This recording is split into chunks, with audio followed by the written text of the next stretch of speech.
Bonaparte, always negotiating, menacing from the banks of the Adige, awaits a third army. It is formidable. It arrives before he has received a reinforcement.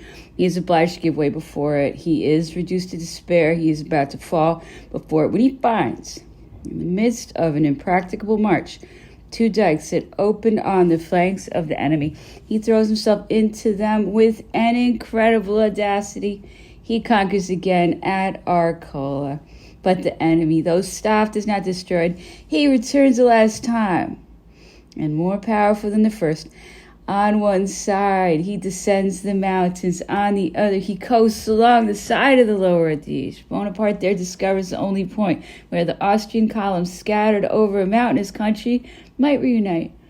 He springs upon the celebrated platform of Rivoli, and from that platform falls like a thunderbolt upon the principal army of Alvinzi. Thence, resuming his flight towards the lower Adige, entirely surrounds the column that had crossed it. This is his last operation, and the finest. For here good fortune united with genius.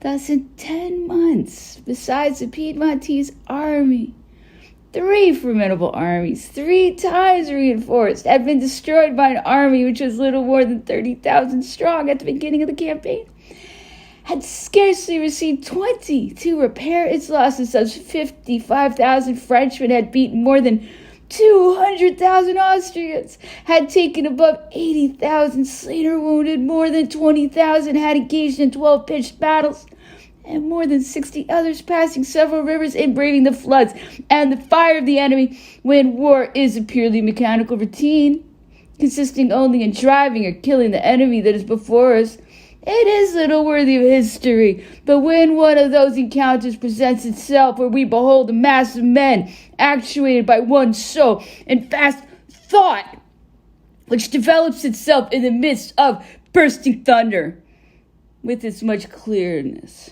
as a Newton or a Descartes in the silence of the closet, then the spectacle is worthy of the philosopher as well as the statesman and the soldier. If this identification of the multitude with one single individual, which produces strength in its highest degree, helps to protect and defend a noble cause, that of liberty, then the scene becomes equally moral and grand. I could not resist the desire I felt to transcribe this page of Monsieur Thiers in his History of the Revolution, a most admirable strain of truth and eloquence. What can be better said? I trust that the reader will pardon me this long quotation, worthy of the minister who will without doubt contribute to the return of his ashes from St. Helena. Sir Walter, this is the way to write history. When we do not know how to free ourselves from the miserable spirit of localities and parties, we should not pretend to judge of real heroes. The armies of the North, commanded by Hoche, Moreau, and Jourdan, rivaled in patriotism and ardor the army of Napoleon. So great a success, which guaranteed the external peace, could not remain without influence on the interior. Could they suffer it to be repaired with sang-froid? The fall of the Republic?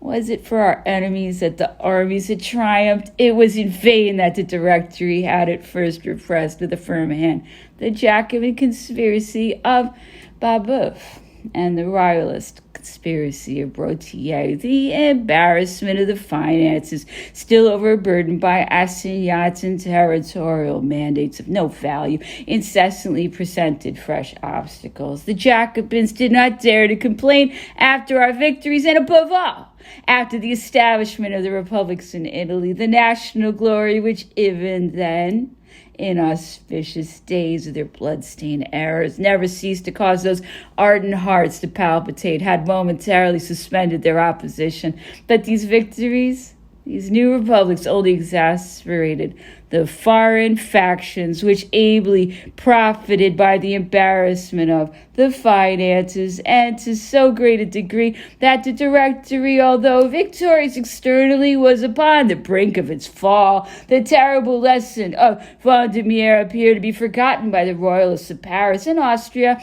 well informed of their plots, had found sufficient courage to retard the signature of peace. How had the royalists arrived at such a result? They had become the masters of the elections. It was at the head of the legislative councils themselves that they were marching to the counter-revolution. They hoped to do it legally. Pichegru, who had for a long time been a traitor to the Republic, was in correspondence with the Prince de Condé and the Austrians. At the renewal of the second tiers d'etat, he had been named to the Council of 500, elevated to the presidency of that council. He was certain of the support of the majority because the electoral body was composed in 1795, as it was in 1791, of proprietors only whose incomes equaled 100 days of work. The inferior properties of those who had not any property, although they composed the majority of the nation, were not represented at all. Even the exercise of communal suffrage appertained only to those who paid a contribution equal to 3 days' work in 1791, and a contribution of some sort in 1795. The convention had much enlarged the basis of the right of citizens fixed by the Constituent Assembly, but that basis was not the universal suffrage in the community. There were still in France two distinct populations, one composed of inhabitants without any political rights, subject nevertheless to all duties, and the other composed of privileged citizens having solely the right of nominating the electors. It was reserved for the Constitution of Brumaire to consecrate universal suffrage and to modify it by the triennial lists of notables. I'm here to speak only of the Republican Constitution of Brumaire. I consider that alone in my reflections, and I set aside the Senatus Consultus soi-disant organic, which succeeded in everything which regards the constitutive laws of the empire is far to my examination, because it was but a glorious dictatorship, forever immortalized by the heroism of our armies and by the universal concord, but it was not, nor could it be, the definitive code of a free nation. I take then only for the scope of my investigations in these memoirs the charters of the Constituent Assembly of the Directory, the Consulate, and 1830.